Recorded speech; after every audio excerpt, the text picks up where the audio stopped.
Hello, welcome back to the Female Guys Requested podcast. I'm your host, Ting Ting.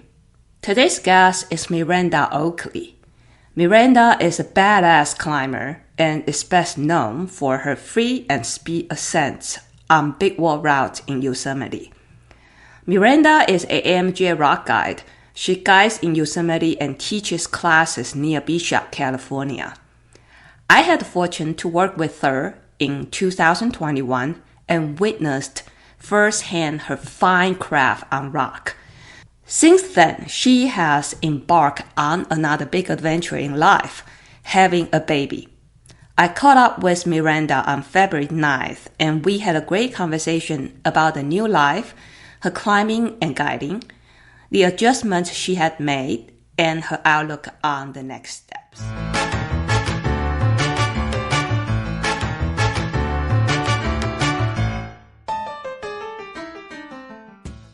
Yeah, I just checked the very first text that we exchanged. It was almost 2 years ago.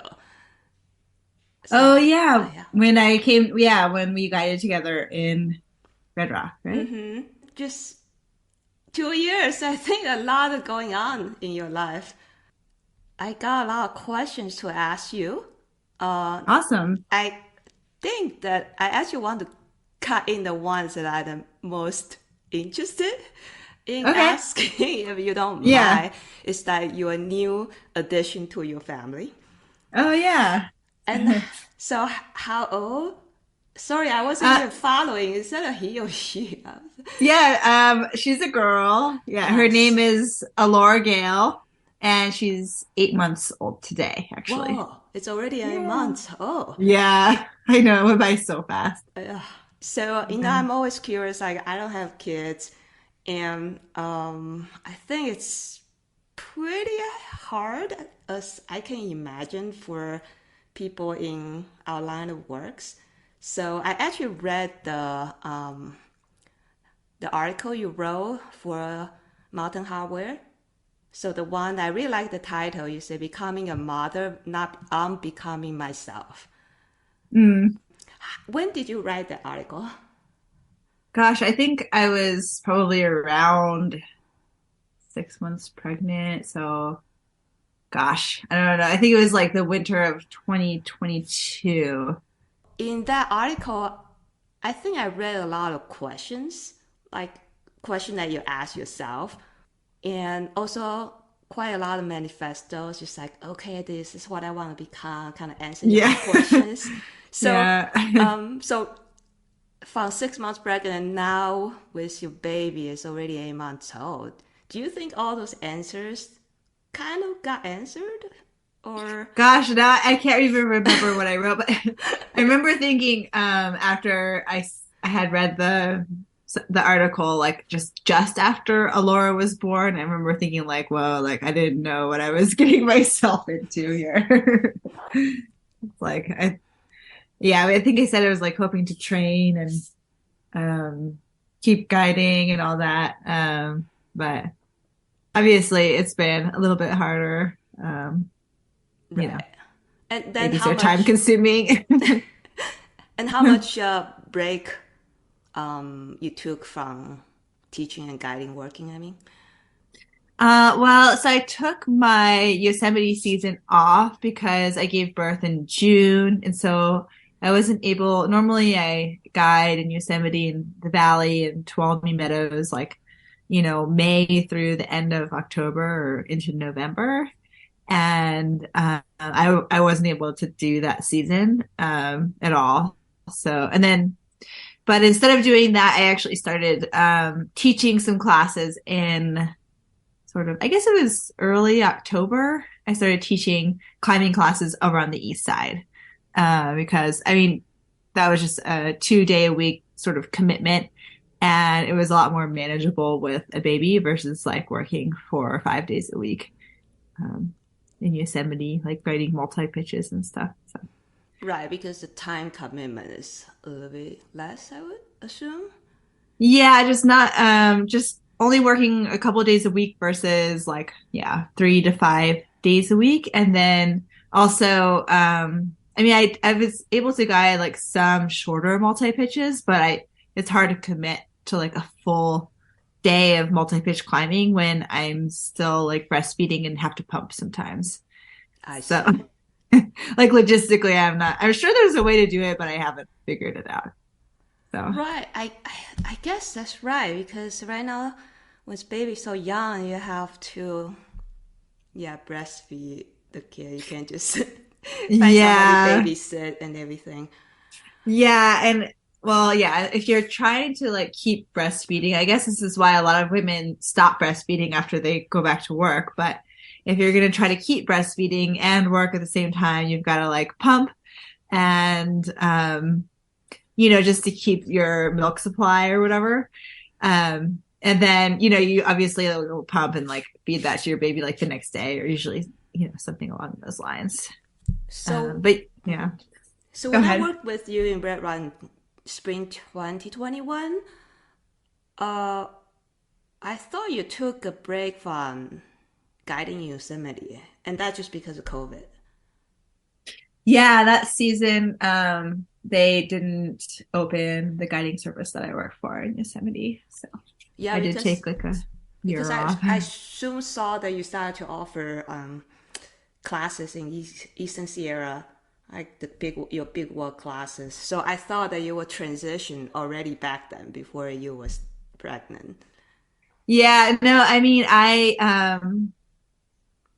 worked another season after 2020. So I worked 2021 season. But yeah, during 2020, because of the pandemic, they didn't open the I guiding see. service that I worked for in Yosemite. So right now, do you think that you would still go back to the valley to guide, or you want to take a break? Yeah, I would. I love Yosemite and I love guiding there. So I really hope I can go back and work there. Realistically, we'll see. I'm still learning about what parenthood is like. But yeah, I hope to keep guiding in Yosemite, if I not this see. summer, at least eventually. And do you always have a plan to have a kid, or it was very recent decision? Yeah, I've wanted to have a kid for a long time now, but I was always kind of on the fence about it. Like, the idea of having a kid has always been really intriguing to me, and it just seems like or it just has always seemed like an amazing thing to do. But yeah, like kind of into my 30s, I started thinking, like I do like rock climbing and I do love the life that I have as a climber and getting to travel the world and go climbing.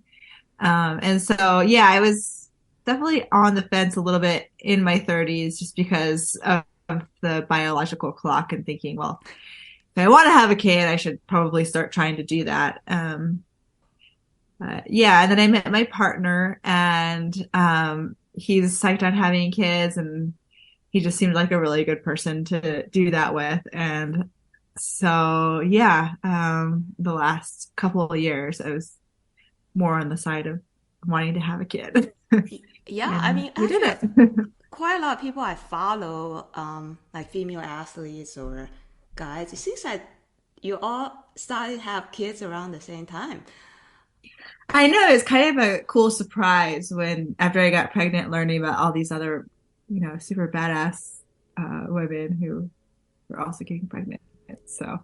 Yeah, because I was just listening to this one of the recent podcasts, this RunOut podcast. They were interviewing Libby Sauter, so who Oh is yeah, I yeah. heard that one. Oh, you heard that Yeah. one, and then Yeah, I listened to it.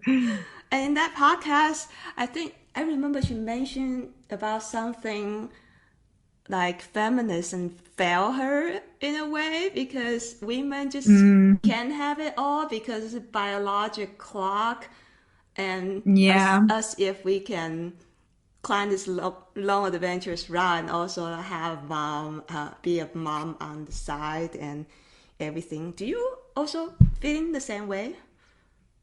Yeah, well, I definitely feel like, it's a little bit unfair. I mean, there's nothing we can do about it. Right. But yeah, women kind of have the short end of the stick, I guess, because yeah, we've got these biological clocks and, we're kind of I feel like a lot of women these days kind of almost get forced into making this decision because, um, you know, I guess it's hard to say if you're going to be able to get pregnant like later in your life. And I was considered, advanced maternal age, which they used to say geriatric pregnancies. But yeah, I feel very lucky that I was able to, have a baby and still do a lot of the things that I was able to do. I think it would have been really hard to do all of those things if I had had a baby or gotten pregnant kind of in a normal time of life. And when I say normal, I guess,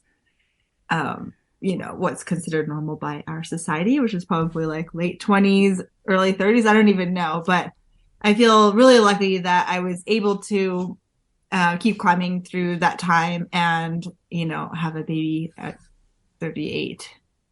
Right. And obviously we can't really change that, we are women. But how about other aspects? Because I know the society usually put a lot of expectation and pressure toward mom. Say like a mom has supposed to do this way. But in that aspect, do you feel like you get support from, say, your partner and your family and all that, so to help you with this pregnancy thing? Yeah, I mean, I feel like I've just had kind of like the ideal situation with my partner and my parents, and my partner's parents are all so supportive of me. And even with that support, even with like 100% support from my partner, my family, and all that, I still feel like the scales are tipped to one side, like my partner's great and, he's able to keep working through all this. And at the same time, I acknowledge, because I want to keep breastfeeding and, things like that. Also like our baby is so young and just so needy still, that I kind of have to put my career off to the side. And I just feel like, overall, there could be more support for women that women could kind of lean on aside from their families and even their partners. It would be cool to see if there be more support, from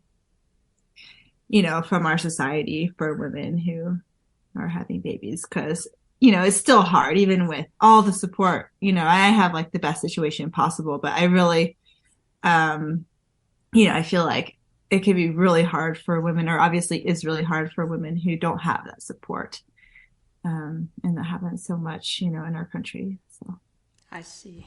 Yeah. Does that answer your question? Yeah, I mean, definitely. I mean, it's just hard, even though I can only imagine because I don't have kids. I only have 2 cats, and it's already pretty difficult for me. Oh, that's sweet. I want cats too, but we're like, okay, one small thing at a time for now. And then did you still climb through your pregnancy? Like, when did you start climbing, like, for yourself? I was climbing less and less throughout pregnancy, but I think the last time I climbed was like I was probably 8.5 months pregnant. Wow, that's pretty good.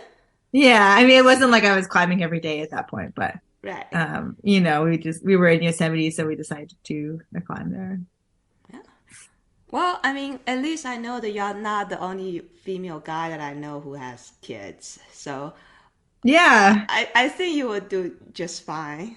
And hopefully you're still, well, after your kid, say, grows up, you would do more like when she's more independent, you can do a lot more stuff to come back to you. Yeah. And these are the years where they need mama, especially if you're breastfeeding. They really need mama. And that's where that's where the scales get tipped to one side, biologically speaking, again, after having the baby, Yes.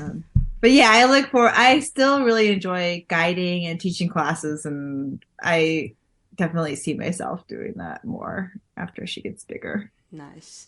Yeah, because I know that you mentioned in your article that you put some goals on hold, which is kind of funny because the more we do it, the more goals we start to develop. Yeah, exactly. Yeah, so just like when are we Yeah, gonna do that? I think like time is very short. totally. And yeah, so that's a comeback about your climbing and guiding. Yeah, so I maybe we'll start from the very beginning. So I know Yeah. you grew up in Maryland. So you found climbing because your mom took you and your brother to a climbing camp, that type of thing. Yeah, my mom started taking my brother and I to this climbing gym that was like close to our house in Maryland. And then we joined the junior team there, the like kids team for. So is your brother still climbing though? No, he did get into it those like few years when we were climbing together in the gym, but he didn't like keep going with it after So you were that. the one who caught the bug and can't keep pushing Exactly, it. yeah. And and then you also mentioned in your articles that you found it really hard to fit in when you were in high school. And I'm always like curious about and you also mentioned that you were not good at sport. Just like how can Miranda said that she's not good at sport? She's like climbed so hard. It must be you must be very athletic. So is that in American school system good at sport is very narrowly defined? Well, I guess, yeah, in that sports were, team sports with balls and like it was like soccer or basketball or lacrosse. And I just wasn't, yeah. I mean, it's funny that when people say I'm athletic, because I never thought of myself as athletic as a kid, um, because I just, had a hard time, like, catching the ball and kicking the ball. And mostly it was like the ball sports. I Um, see. Yeah, Yeah, so I guess maybe I was like lacking coordination at that okay, time. yeah. I'm just like curious because I've heard so many climbers say that they were not good at sports in school, and somehow they found climbing, and then climbing is the thing. Yeah, totally. Sometimes I wonder if it's that, because they weren't good at the more conventional sports, they sort of found climbing, or if it's something else like climbers who are really good at whatever it takes to be good at climbing. Um, for some reason I mean, I do know some climbers who are also good at like soccer and Hmm. basketball and things like that. But yeah, I've noticed, like you were saying, a lot of climbers who are bad at kind of Yeah, traditional sports. right. And so basically, you stay in Maryland for until you went to Yosemite, right? Yeah, so I, grew up in Maryland, went to high school there, and then college in Maryland as well. And after I graduated college in Maryland in 2006, I moved out to Yosemite National Park to work Right. and climb. So you climbed some in college too? Yeah, I didn't climb. I didn't get to climb as much in college because there wasn't a gym there, a Okay. climbing gym, which is where I kind of normally climbed. And when I went to college, it's kind of like down in southern Maryland on kind of a peninsula surrounded by water. So it was like really flat area. Even near where I grew up, we had some smaller climbing areas like Great Falls in Virginia and Carter Rock in Maryland. So I at least had those areas to climb at when I was in high school. But then when I went to college, those areas were like 2.5 hours away. Oh, And then, climbing out in West Virginia is kind of like the closest bigger climbing areas. That was like 7.5 hours drive oh, versus before when I was growing up, it was like 5 hours. So um, definitely climbed a lot less in college until I studied abroad in Spain. And that's when I got to do like kind of got introduced to like sport climbing and sport leading and kind of definitely took my climbing to the next level, I guess. and how long did you stay in Spain? Yeah, I studied abroad in Granada in southern Spain for 6 months. 6 Or I months. guess it was 5 months, and then we did like a climbing trip after that for one I month. see. Yeah. And when doing the study abroad, did you try to climb as much as you could? Yeah, I did. I think the study abroad program that I went to wasn't super hard, and they didn't take my grades. Like they took the credits, but they didn't take my GPA. So I kind of um I skipped a lot of classes and went climbing a lot of days when I was supposed to be studying, I guess. Nice. Well, I think going rock climbing is a type of studying, and Yeah, I learned a lot for and sure. especially I don't know. I've never been to Spain. I always want to go because it's very famous for the limestone sport climbing. Hmm. Did you, when you were there, was climbing popular there?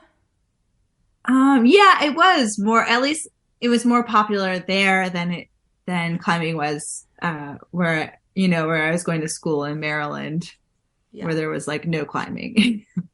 yeah, Yeah, because it was. now when people portray it seems like all the Spanish climb something like that. So I was just kind of wondering what Yeah. kind of like I, climbing culture you experienced back in 2006, 5 or yeah, I guess that would have been 2005. Yeah. Yeah, I mean, it was really cool. For me at the time, because I had barely traveled and really barely climbed that much either. To me, it was like a pretty awesome experience to get to climb in another country and meet like the local climbing culture there. Um, and a kind of break away from my like study abroad group that I was with. It really allowed me to kind of experience another side of uh, Spain or Granada where I and then was you say living. that you learn a lot like what kind of stuff you I learn mean, like most notable, everything yeah. from like learning how to lead belay with the gree to like what the word was for tufa in Yeah, Spanish. Uh, so yeah, I mean, it was definitely good for my Spanish. I got to practice my Spanish a lot, which was like half the reason why I was wanting to study abroad in Spain, anyways. Just talking to other climbers at the crag, and then given that I think before I had left for Spain, I had done like two lead climbs. And because a lot of the climbing areas I had gone to outdoors is like top rope accessible, so you could hike to the top instead of top rope. So I'd mostly been doing that. Um, so then, it's in Spain, obviously it's like limestone sport climbing. So there's not really like an option for, setting up top ropes. So I ended up leading a whole bunch, which I hadn't really done before, like sport nice. climbing leading. Yeah, then since I didn't turn you just completely into a pure sport climber because you came back and then traveled to Yosemite. So so what made you go to Yosemite? You just like, okay, Um, pack up and go. I had a friend, my friend Ellen, who was one of my good friends from college, had gone out, I guess, in the summer of 2004 during our summer break from school. And she worked at the Tuolumne Meadows Grill in Yosemite High Country. And she like literally wrote me a letter every week because back then we didn't have like Like emails or handwritten. yeah. I don't even think I had an email address. And I was getting like letters from her every week about just the adventures she was going on. And I had like really bad FOMO, like fear of missing out. Um, and so the following summer, after I graduated college, I decided to go out there. And my friend who was working there the year before, she didn't work there that year. So I was inspired by her trip, although she wasn't out there. Um, but I did drive out with one of my best friends and climbing partners at the time, my friend Chris and my boyfriend at the time, and another one of our friends. So we all drove out west in my friend's like Saturn, it's like a really small car, and um, we did like a road trip across the country, stopping at some different climbing areas along the way. And yeah, they dropped me off in Yosemite, and I managed to get a job. Nice. And before you went to Yosemite, did you already know that Yosemite is the climbing mecca? I mean, I knew that it was big, and yeah, I guess I had an idea that it was like climbing Mecca. I guess when I got there, though, I didn't realize like how much I had to learn. Like I was kind of a newbie back then, but I thought because of my trip to Spain and all this that I was, the shit, I guess, for lack of better words. I was like, oh yeah, like I know what I'm doing. But I hadn't even placed a cam before. I didn't even know how to place like trad gear. I didn't know how to build an anchor. And my friend who had been out there the season before, she wasn't much of a climber, and she had said like, oh yeah, like there's plenty of stuff you can do. Like we didn't have any gear, and we were able to like go bouldering and hike up mountains and stuff. And I was like, okay, so right. I don't need trad gear for this. But yeah, at that point, I didn't even know how to place a camp, so a trad rack wouldn't have done me much good, I guess. I see. And is there any sport climbs in Yosemite even? Because I don't think so. Is it some? There are a handful of sport climbs. I mean, I could probably count them on both of my hands. No, there's more than that. There's probably like 20 or 30 sport routes in the valley, maybe more. But yeah, they're kind of few and far between.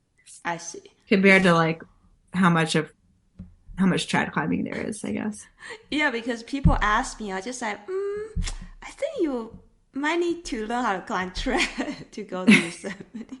Yeah, it's easier to learn how to trad climb to go climbing in Yosemite than it is to like try to find all the sport climbs there. Right. And then I mean, eventually you place your first game in Yosemite, I assume. And yeah, sorry, go ahead. I'm just saying that, how did you learn trad climbing?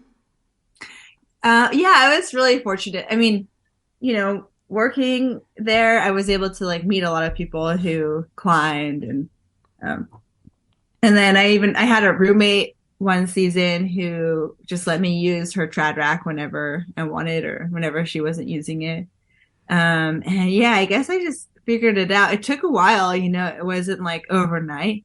But I kind of figured it out. I had a lot of epics. I failed a lot.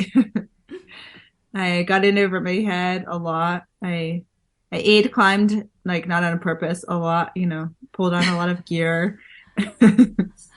So basically you said that you have some friends who kind of gave you some pointers and stuff, and then yeah, I would say it was a combination of friends teaching me like some things here and there and figuring it out with other friends who also didn't know what they were doing. Yeah. And back then, like at least in the beginning.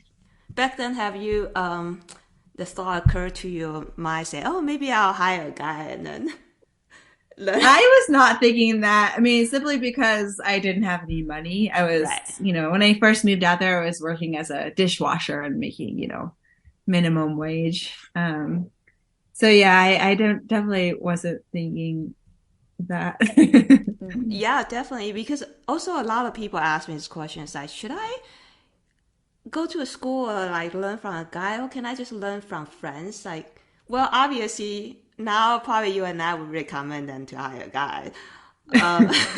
Yeah, I guess one way you could put it is like if you want to, if you want it to take a really long time and you want to have some epics and fail and be scared, but learn a lot, then yeah, don't hire a guide. But if you want to like streamline the process a little bit more and make sure you're being safe, then maybe hire a guide. Okay. I mean, definitely people that who learn from us at least learn from me, I don't guarantee they won't have an epic eventually. That's true. Yeah. Hopefully they do. Right. I think some epic that doesn't kill you actually make you stronger for sure. Definitely. And wow. Then do you find so you try and error learning with friends. Is any like particular friend that you probably would consider them more of a mentor? Yeah, well, one of my my ex-boyfriend Josh, who I also worked with, he taught me a lot. I mean, we had a great partnership going because we had like really similar climbing goals. But he had probably like I don't know, maybe a decade more experience than I did just climbing in that Wow. type of terrain. While I was learning to climb in Maryland in the climbing gym, he was going, sport climbing in the red, and then he had started coming out to Yosemite a lot earlier than I had, and had just like a ton more experience than Right. I did. So he taught me like all these little things, like like how to pack the day pack, and how to aid climb, ways to like make aid climbing more efficient. Things like that. I learned a lot like climbing with him, and plus, just like going out climbing, like having a reliable partner to like go out climbing with, just gave me a lot of mileage, and I learned a lot from that. And but yeah, he was definitely like a really good mentor to me. Nice. And so you work for many years at different camps and cafeteria, washing dishes, serving tables and stuff. And then Hmm. eventually you start working for Yosemite Mountaineering School. Yeah, yeah. So my first year of rock guiding there was 2013. I 2013. did, yeah, I did And, my AMGA, the first AMGA course, whatever they call that now. right. And then And so I'm curious that was that kind of in your mind that maybe you would do that as a job instead of um, the previous jobs that you do? yeah, I mean, I definitely didn't want to be a server forever, although I didn't mind the work back then. But I don't know, it's sort of something like I guess I fell into it because, well, so I guess before my summer, before 2013, the summer of 2013, when I started rock guiding, I did one season in 2012 as a hiking guide. And where I worked as a hiking guide was the same, same office, same job as the climbing guys. It was just a different position. And my boss at the time was sort of encouraged me to go through with the first AMGA course, American Mountain Guides Association course, so that I could guide rock climbing in Yosemite, And which was definitely a good idea because it was definitely a better job suited for me than hiking guiding. when you went through the AMGA program, did you learn things new? Yeah, especially the first course going from, not having done really much guiding and, some instruction, but not a lot of guiding. Um, Having gone from like almost no guiding experience and then doing this course, I learned a lot from that. Um, But before you work for Yosemite Mountaineering School, you have some instructing experience already. yeah, Right. definitely. I mean, starting with almost my first job in high school when I started working for the climbing gym that I was climbing at. Um, And what did you you know, teach in the climbing gym? I just taught people like the basics of climbing from like how to belay to like how to use their feet on the wall. So that was kind of like one of my first jobs. And then after that, I started a climbing club at my college and, took people out. And that wasn't, it wasn't a job. I wasn't getting paid, but I was taking people out climbing and teaching them the I basics Yeah, I there. remember you mentioned in one of the podcasts I heard that that club you only have handful of people. Yeah, it wasn't a lot of people. Back then climbing wasn't nearly as popular, so it was kind of hard to get people to go out. But we did have a good little crew, and like we'd get some beginners I coming see. through every once in a while. So basically, when you mention teaching, it's not teaching to the core crew, but maybe the new people that you bring out. Yeah, I guess I didn't do too much teaching during college. It was just, mostly just trying to get my friends to go rock climbing and I see. teaching them. And then or after college, in between my Yosemite seasons, I uh, did a couple seasons in China and teaching and guiding there, teaching kids to climb. Yeah, you went to Yangshuo, China, right? Because I've been there Yeah. before. Oh yeah. And I also know the company China Climb too. Oh cool. Yeah, because I went to Yangshuo, China a lot later than you did, so there's a Hmm. lot of local guiding service pop out here and there. But I think China Climb Yeah. has been there for quite a long time. But I think China Climb might be started by Westerners or expats. Yeah, it was. I think the owners were Australian, Oh yeah, something okay, like that. yeah. Yeah, I Yeah, never met them. I never met the people who owned the company. I see. Yeah, because I remember I went there, but because I speak Mandarin, so I mainly interact with the Chinese speaker. Well, obviously you want to stay in Yosemite, right? So you really like the climbing there. I know I feel that as a climber, probably like I don't have to explain how great Yosemite is, but I kind of like to hear from you. What do you think is great about Yosemite? Well, I guess like if I had to be really specific about it, it's that the walls are so tall and so sheer, I guess. And it's all within almost all within biking distance. Like a Yeah, the wall like approach is easy. yeah, like a wall like El Capitan, in other places in the world you might have to hike 3 days to get to it, but in Yosemite you can ride your bike to it and hike 10 minutes and get to the base. And that is pretty nice. It is pretty nice, but one thing I found it very difficult is logistics. Oh, totally. Yeah. And like me, I don't have a job or relationship there. That I found it really hard to have to stay in line to get a sign camp for or book like 4 months Yeah. ahead for any of the campsite in the pines. So Yeah. was that like your reason? Just like, okay, I need to find a job here and there, whatever that is, so I can Yeah, stay. definitely. Working in Yosemite is what has allowed me to stay and like climb the things that I've done because yeah, logistics, even if you're willing to sleep in the cave and run from the rangers and all that, like it's still really tricky and hard to figure out logistics in Yosemite. Um, and yeah, I mean, the reason why I worked in Yosemite was so that I could stay there, indefinitely and be able to climb as much as I wanted, or at least as much as my work schedule would allow. Um, but yeah, I feel for people who are trying to climb in Yosemite and just having like, just, want to have a casual climbing trip to Yosemite Valley because it is such a pain to deal with like the camping and the parking and even the traffic. And then there's the crowds of people like on the walls as well. It's like Definitely. logistics all around. Well, I'm not assuming the guiding is your childhood career dream. And No.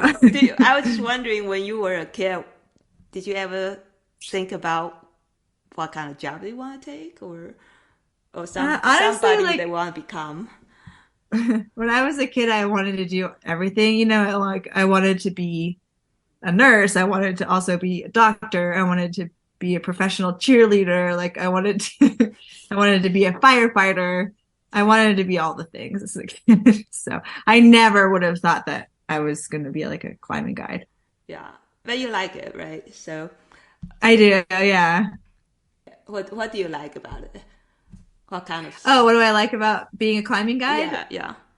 Um, I mean, I like that I can sort of perfect this craft that I've been working on almost my entire life, and it sort of helps me in my career. Um, that I can kind of like, it allows me to put more focus on my climbing, I guess.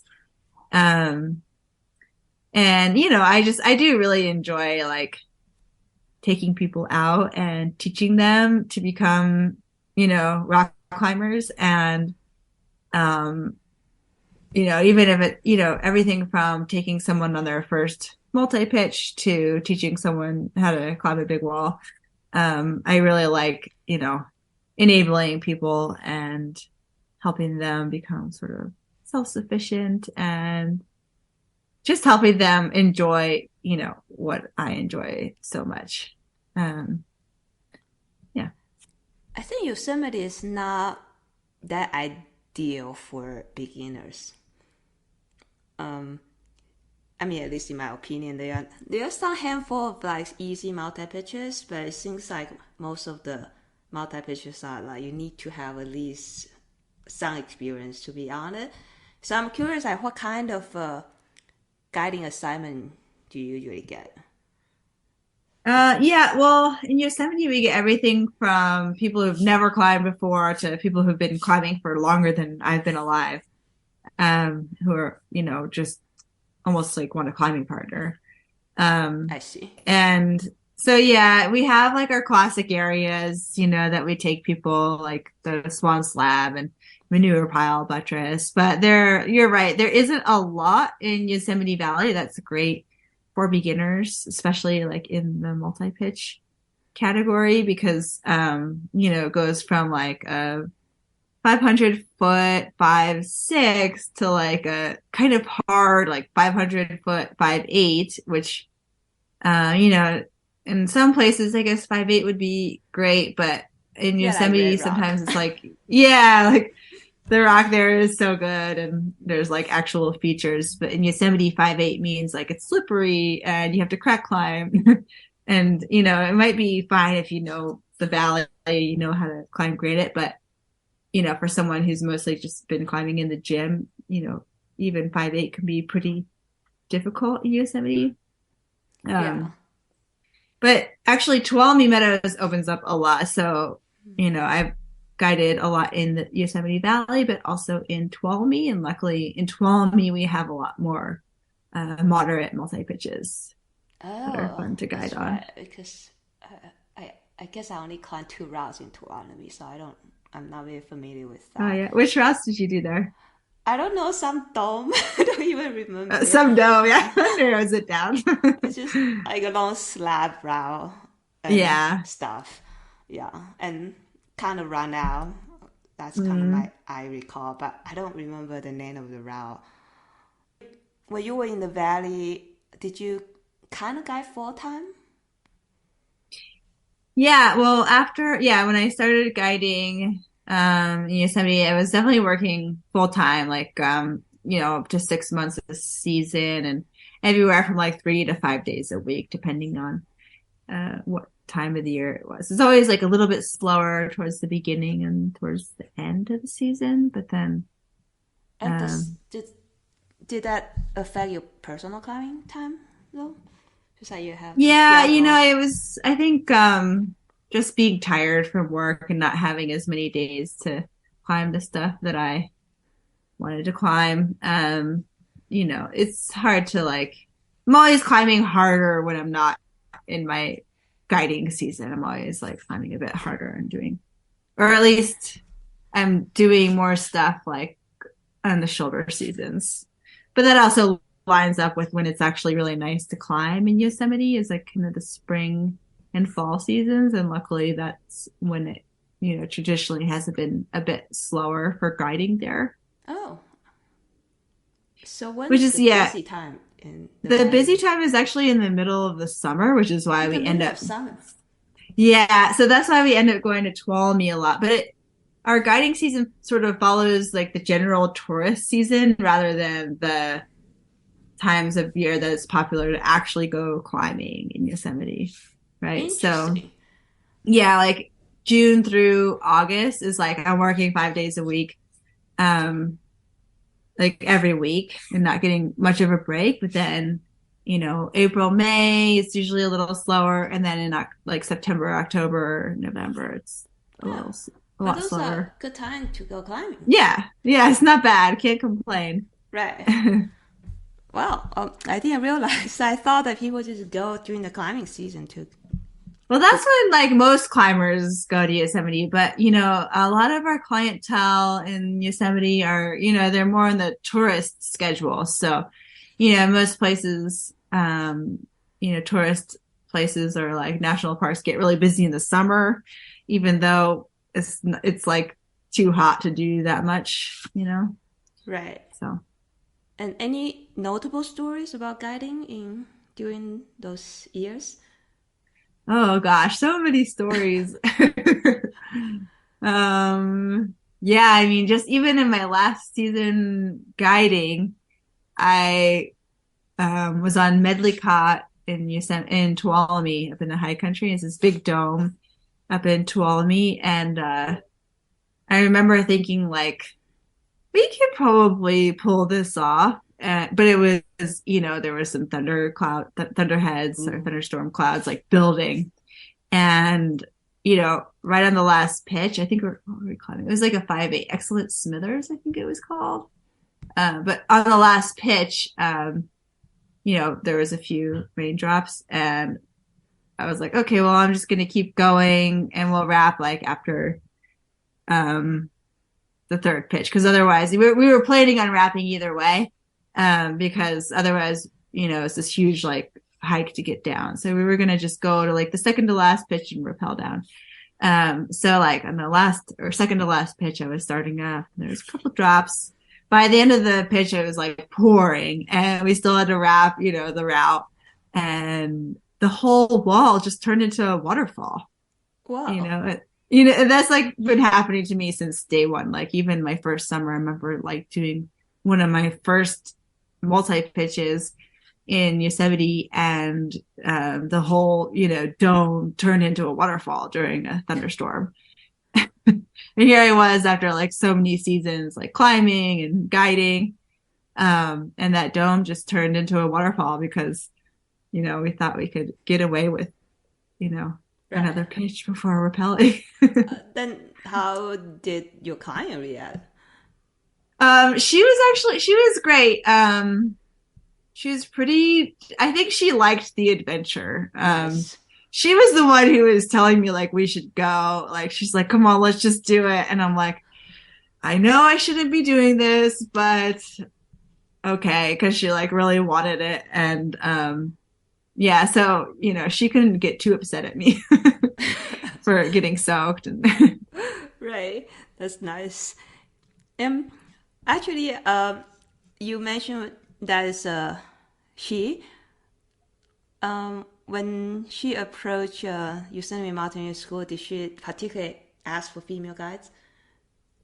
I don't know. A lot of times, she was a client that I had for like a few days, and so I was with her like the whole time. And a lot of times when they're matching clients, they will like put me with the women who want to climb but so I don't know if she even requested a female guide or if they just matched us up because we were both women. I see. And what would you say the ratio there in general, like male guides and female guides there? Typically throughout the years, it's usually been just me. Just you? And yeah, and then there was like a couple seasons, maybe 2 or 3 seasons in there where I had female coworkers. Wow, that's then how many male guys there? I think they usually staff around 12 people. Okay. Oh, Yeah. okay. So I bet you probably requested, but they just probably didn't tell you. I was assuming. it's possible. Yeah. I mean, they didn't always tell me, but if it was, if they were just requesting a female guide versus like if it was a returning client requesting me specifically, then they would always tell me. But if it was, just someone saying like, I want a female guide, then they wouldn't necessarily tell me. And then, so you are one of, well, sometimes the only female guy. Did you find it challenging sometimes just being the only female guy?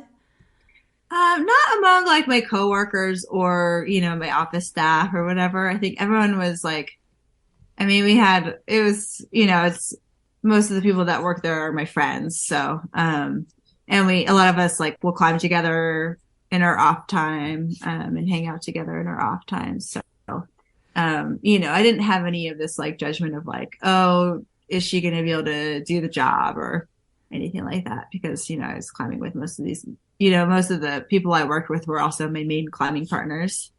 Right. So. Yeah, because I think you are a mountain hardware athlete, and you on your profile, I read this. They have this question say, "What impact would you like to have on the guiding industry?" I don't know whether you even remember what you answered, so I'm gonna read this to you. They say, "I hope that my impact on the guiding industry will be to help transform people's idea of how a climbing guide looks and acts." So basically, you mentioned that, for the general public, they probably assume the guy, probably a white male. That's a very typical impression. So you mentioned that sometimes in the office, they will mistakenly thought that you were the office staff instead of the guide. Yeah. So I'm wondering, so do you ever thought about what kind of changes that you want to bring to the guiding industry? Yeah, I mean, I definitely agree with that statement. Still, I like, working with you, working with other, female guides. I liked sort of transforming what people think a guide, climbing guide, is supposed to look like. Just because, I mean, I think what most people think of a climbing guide should look like is a pretty narrow, it goes beyond being white and male. It's like, has like a buzz, or not a buzz cut, but like a kind of a clean cut hairdo and maybe even a plaid button up, like outdoorsy t-shirt, and is maybe wearing guide tennies. So it's a pretty narrow view. So even seeing people who, are dudes but have like long hair, maybe more of like a hippie look as climbing guides is cool to see, or just like other women or women of color. It's cool to see that and how, you know, it's easy to kind of transform what people think of something when their view is kind of a little bit narrow around that. True. So I guess. Yeah, I guess I don't even know what I thought about like a guy should look like the stereotype. In the past, I thought that guy might look like a climbing dirtbag, but obviously they want us not to dress like a dirtbag anymore, Yeah, I feel like I've been told not to dress as much like a dirtbag a couple times. or have the modern gear and everything. So not Yeah, the that too. yeah. So you've been in guiding so more than 10 years, right? Yeah, I 2000. mean, 2013, sorry. So right now, it's you're hitting the 10-year mark yeah, since about a decade Yosemite. now. Yeah. Then so you're not like the senior guide. Then have you ever have experience like coaching or mentor newer guides? I mean, just a little bit like informally, but not not really with other other guides. I'm doing the Scarpa mentorship program Oh, okay. with the climber, but she's so badass. She's more badass than I am, so I'm not sure how much of a mentor I am to her, but you know, um, she's interested in becoming a guide, but we haven't like done a lot together yet I for see. that. So But did she ask you some question about how to become a guide? That type of thing?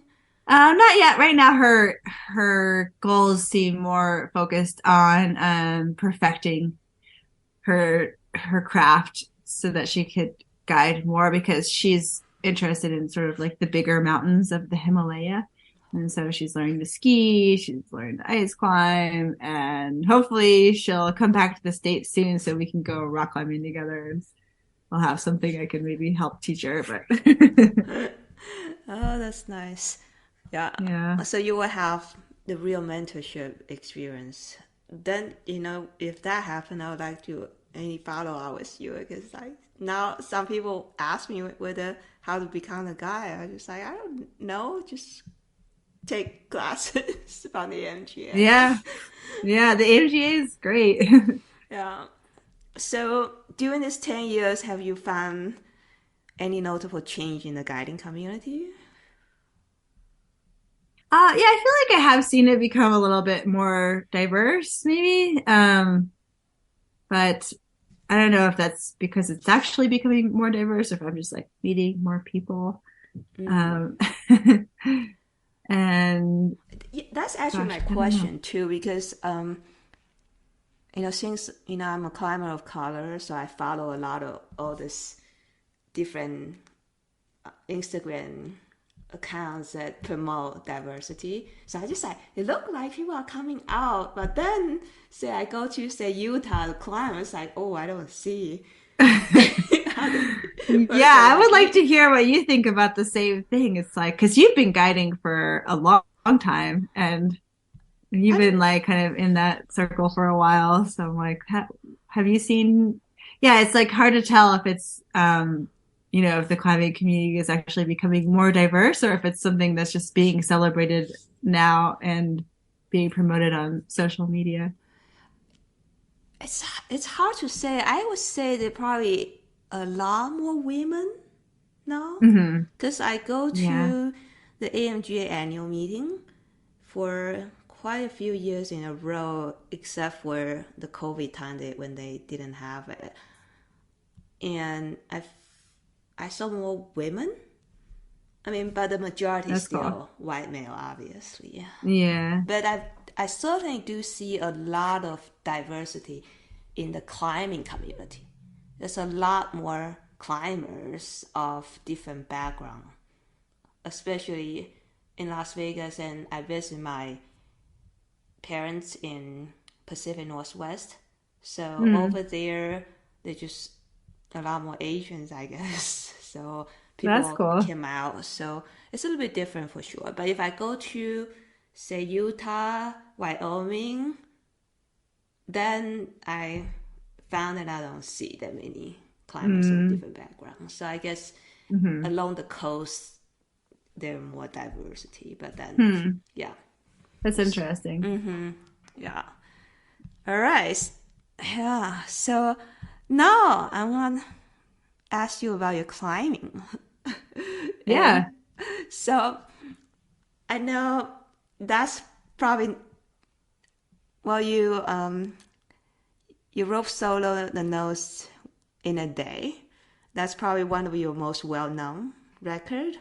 Hmm. And probably you no longer consider that notable because you have so many other badass clients under your belt. Mm. But I still, because I read an article about that, I'm like, have some question Yeah. about that to ask you. So, did you learn how to rope solo? Also, the same approach you learned track climbing, basically by asking your friend and just figure that out, try and error.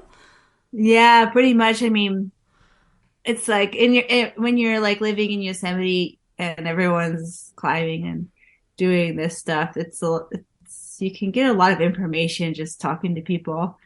And so I definitely like asked a lot of people, um, just in my community, about different techniques.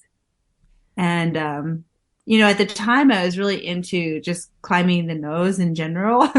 Right. Like I would do it for my days off. We just do run up the nose, one day.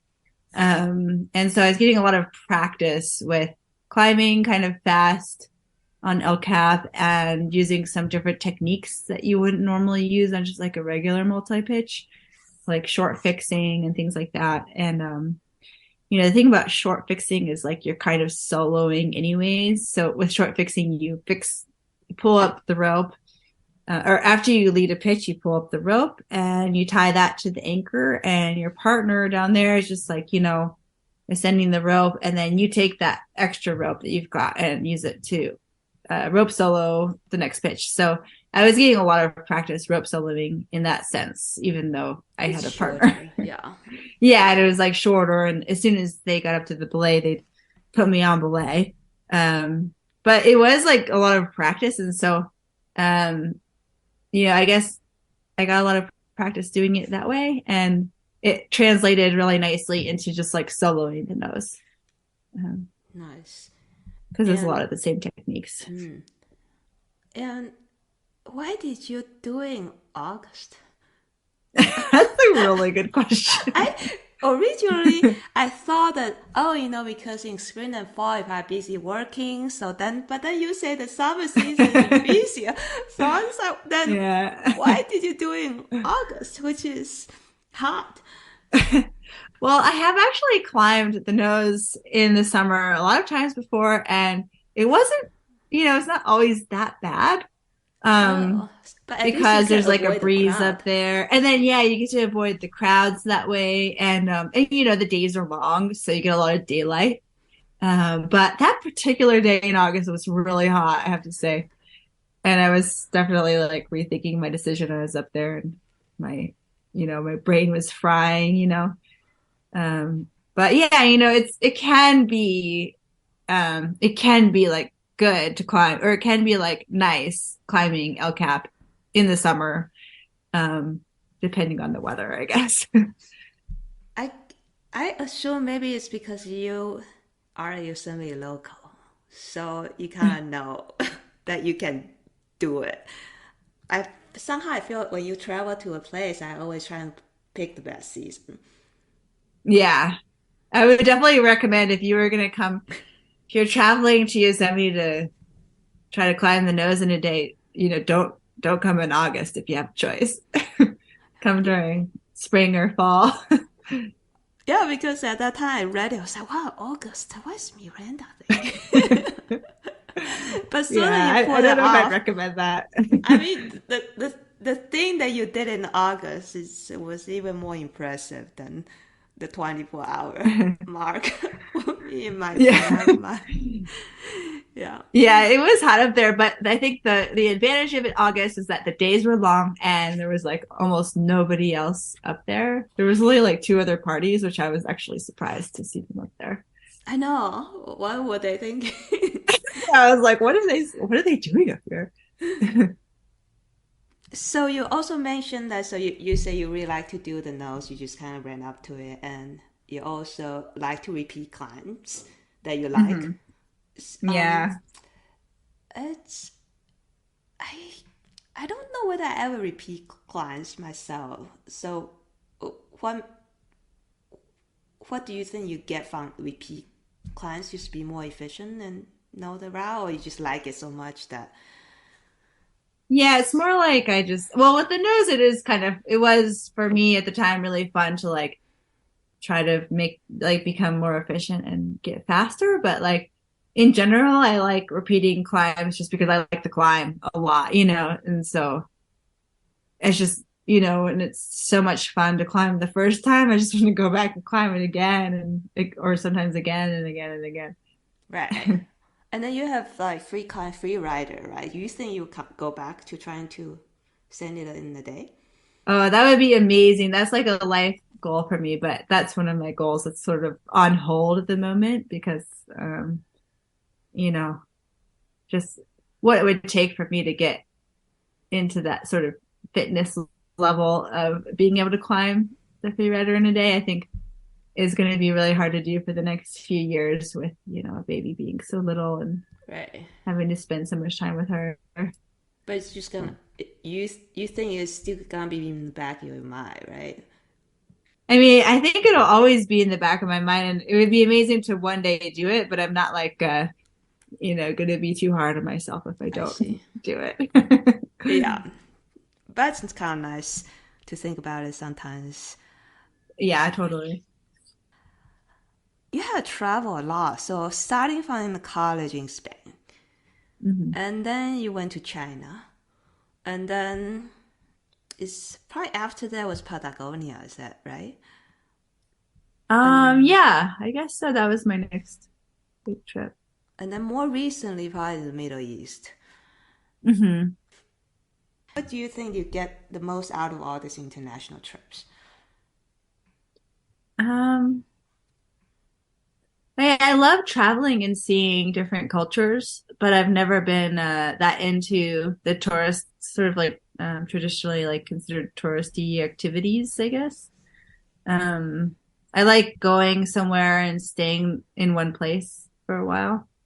I guess I like traveling, but I don't like the traveling side of traveling. So for climbing, it's like perfect for me because I can go to one place and just stay there and not, I think what is hard for me about traveling is, going from one city to the next city to the next city and only spending a day or two in each place. But when I've climbed in these different areas, I'll go down to, South America for like 3 months and stay more or less, and just stay in like, maybe 2 or 3 different areas during those 3 months, and just get to climb a bunch. And even though I'm not seeing or traveling to a new area, I'm still able to see a lot of new things by doing these different climbs in these areas. When you go to Patagonia, you probably spend time in the mountain for the most part, right? I've been all over. I mean, I've been to Chaltén twice and spent some time there, and then I've also spent some time in northern Patagonia and just other areas of Argentina and Chile. Oh, yeah, because I've been to Patagonia and somehow I didn't learn too much about culture, but you're different though. You speak Spanish. It must help. Yeah, I mean, yeah, speaking, knowing the language has helped me, connect to people, I guess. Yeah, and when I went to El Chaltén, I mostly hung out with my like friends from the U.S., so I wouldn't say I like, saw much of the culture in that area. But then, I've done 4 trips to South America, and on each of those trips, I spent like 2 or 3 months in the area. So, I'd spent like 1 month in Chaltén on one trip, and then travel up to northern Patagonia and climb in some areas, and then go to like, Arenales near Mendoza, or, and yeah, just meeting people along the way, meeting other climbers along the way. That's another thing I do like about climbing as a medium for traveling, is that I feel like I get to meet a lot of other like local climbers, and it's kind of a cool way to like learn about the culture and meet like local people that I wouldn't get to experience if I wasn't climbing. So you've been to Middle East twice, is that right? Mm-hmm. And I actually listened to the podcast that you were interviewed by Chris Calusa on Enormocast. Oh yeah. And I think it was pretty much about your Middle East trip. I don't want to repeat the questions there, because I can refer people to go listen to that podcast. I do curious about that trip, because that trip is kind of special to you, right? Because you kind of connect with your mother's size family-ish. I don't know how to. Yeah. Mm-hmm. Well, my mother was born in Palestine, but most of our family lives in the US. And so I wanted to sort of go to Palestine because I'd always heard about it from my parents or from my grandparents and other family members. But I didn't have a lot of family there to reconnect with. So it was really cool, actually getting to climb over there, because there is this small but very vibrant climbing community, and they took me in like one of their own, and it was just really cool to meet all these people who were climbing there, and just getting, the locals tour of the climbing areas and the city and all that. Given their sensitive political situation, would you recommend people to go there? I do recommend it, but it's not always that great. Some like right now specifically might not be the best time to go there. But there are times when it is somewhat safe to go there. And I think traveling there as an American, you are a bit, you kind of get the best of both worlds, I guess. And I think it is one of those places where you might be a little bit safer as an American than as a Palestinian trying to travel. But yeah, there are good times to go and less than ideal times. And I guess, just make sure you're up to date with like the news and what's going on in the area before traveling there. And what is the climbing there like? I know you mentioned about some too far limestone and there's some like big sandstone wall. Are there many routes that you can spend a long time there? You could spend probably, I mean, you could go for anywhere from like a week to like months or a year there and climb, especially because there's, in the region, there's Palestine or the West Bank, and Israel is a relatively small region, but it's got a lot of really good limestone climbing in that area. And then over in Jordan, which is not super far. I mean, this is all like within the size of like California or less. Over in Jordan, there's some really cool sandstone big walls. Like kind of reminds me of Red Rock a little bit, but kind of a different look or vibe there. And then in Lebanon, there's also some really good climbing as well. So the whole region, there's a lot to do, and Okay. it's definitely worth a trip for sure. Yeah. Wow, that's kind of cool. You think that you will still, well, once your baby is bigger, you think you still keep doing international trip? I'd like to. Yeah. In fact, I'd like to squeeze in a couple of trips like before I have to start paying for her airfare because I think it's like 2 years old and you have to buy a separate ticket. So I'm hoping Oh, to like get at least one international trip in before she gets to that age. Hold on. and have you thought about where you Um, want to go? I mean, I would love to go back to Palestine. I would love to go to Greece and Turkey. Yeah, I would love to, gosh, honestly, there are a lot of the places I just want to go back to, I back to see. Chile, back to Palestine, back to Jordan. You right now also own your business, right? It's because you're teaching in Eastern Sierra. When did you start teaching there?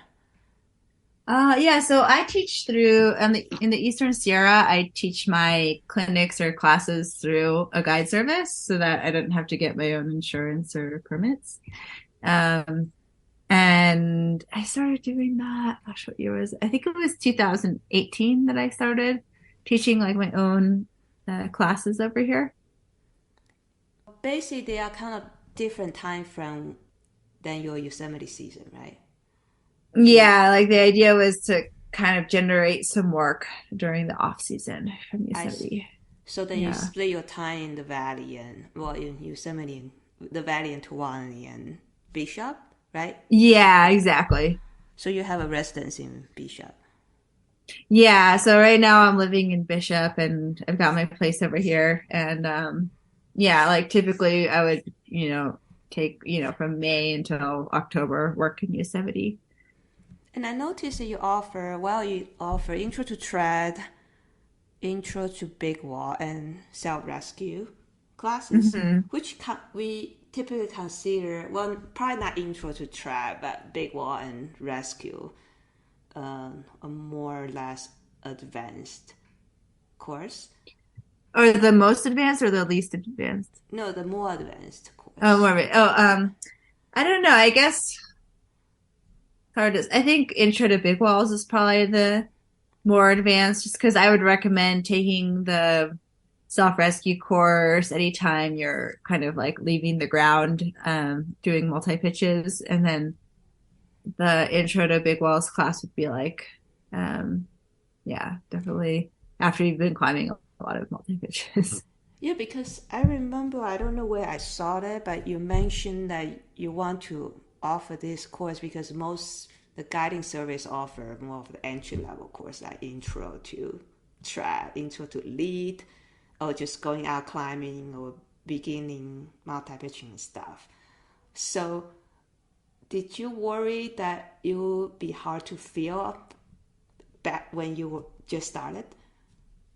A little bit, but I think my idea was that all these folks who were taking the intro classes would maybe want to learn more eventually, and just because climbing is such a amazing thing that people get really into. So I kind of figured, as I was watching climbing get more and more popular, that eventually all these folks who are like kind of, sure you've seen it, like climbing has gotten really popular in the last few years. So, at some point, all those people who are getting into climbing, and I don't think it's like people are going to just get into climbing for a little bit and quit because it's such an amazing sport that everyone loves to do. So my idea was that like, well, all these folks who are getting into climbing are going to want like more advanced classes soon, if not already. I certainly feel the same way because I have people who ask me for more advanced class, and I just like, Mm. uh, but usually it's one or two. But it's kind of nice that you put it out there, so you kind of know they kind of have somewhere they can go to. Because I think I saw your recent courses more like selling really well. I think, Yeah, we're doing pretty well. Yeah, and figuring it out. you even offer women only class. Did you also offer women only intro to big wall too? Yeah, I think I've got a women's only class for Intro to Big Walls and the Crack and Tread climbing class. Nice. Um, Anybody ask you to give them even more advanced class? I haven't have anybody ask you, hey Miranda, can you teach us how to rope solo?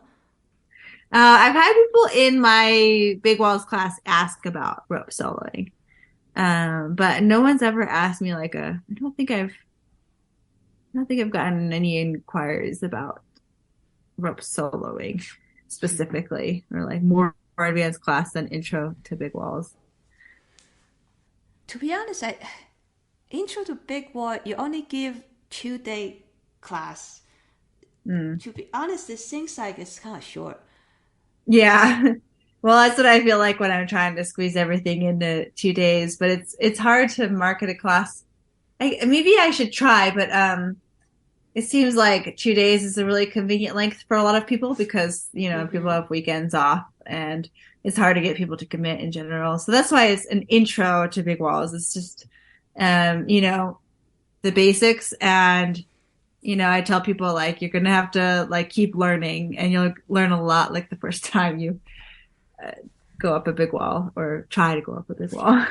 So then maybe you will have, say, big wall 201 maybe.